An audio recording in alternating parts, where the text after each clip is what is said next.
Introductory note. Samuel Johnson was an English writer who made lasting contributions to English literature as a poet, playwright, essayist, moralist, literary critic, biographer, editor, and lexicographer. Religiously, he was a devout Anglican, and politically a committed Tory. The Oxford Dictionary of National Biography describes Johnson as, arguably the most distinguished man of letters in English history. He is the subject of James Boswell's The Life of Samuel Johnson, described by Walter Jackson Bate as, the most famous single work of biographical art in the whole of literature. Born in Lichfield, Staffordshire, Johnson attended Pembroke College, Oxford, for just over a year, but a lack of funds forced him to leave. After working as a teacher, he moved to London, where he began to write for the Gentleman's Magazine. His early works include the biography Life of Mr. Richard Savage, the poems London and the Vanity of Human Wishes, and the play Irene. After 9 years of work, Johnson's A Dictionary of the English Language was published in 1755. It had a far-reaching effect on modern English and has been acclaimed as one of the greatest single achievements of scholarship. This work brought Johnson popularity and success.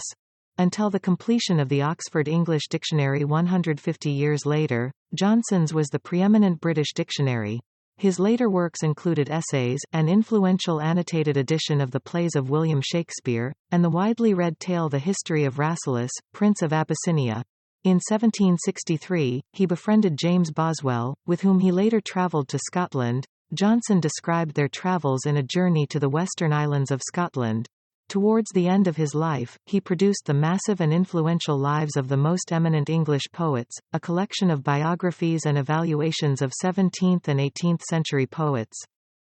Johnson was a tall and robust man. His odd gestures and tics were disconcerting to some on first meeting him.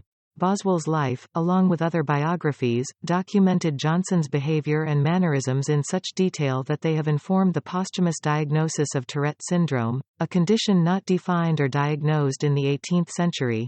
After a series of illnesses, he died on the evening of 13 December 1784, and was buried in Westminster Abbey.